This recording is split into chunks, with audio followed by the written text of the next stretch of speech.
All right, so imagine if I have carbon, and let me get on the black marker here. Imagine if I have carbon. Carbon is going to bond with 1, 2, 3, 4 hydrogens.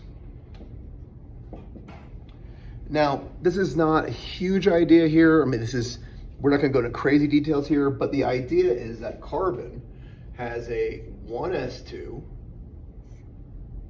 2s2, 2p2 configuration. So this is all of carbon's electron configuration. Let's get rid of the 1s2 because we're only worried about the valence electrons.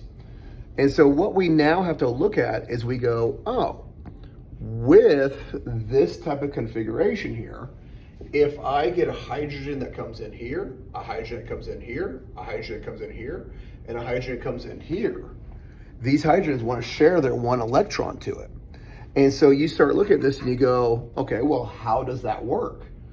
I can understand these two, but how does this work?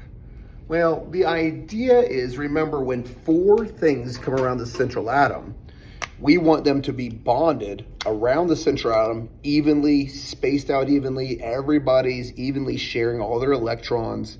Well, it's kind of hard to do. Good morning. This is the last call for all ASVAB testers to meet in D119. ASVAB testers meet in D119. Thank you. Sorry about that. This is kind of hard to do when you've got electrons in an s orbital traveling in this spherical manner. We got 2 guys going in a dumbbell type shape, and we've got 1 whole orbital that's not even filled. So what happens is we scrap the whole thing. Imagine when these hydrogens come over here, the carbon's not going to behave as it normally behaves. The orbital configuration that they are in by themselves becomes something completely different. And so what now happens is those 4 electrons that are in the valence shell here will now fill 4 fresh, brand new orbitals. And all of these orbitals will be basically doing their own thing differently than they were before, so that the hydrogen can evenly mix with it.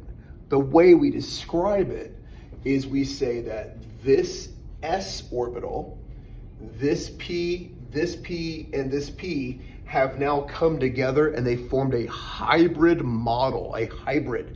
So if you take a hybrid is you take 2 different things, you smoosh it into a new thing that's kind of a mix of the 2.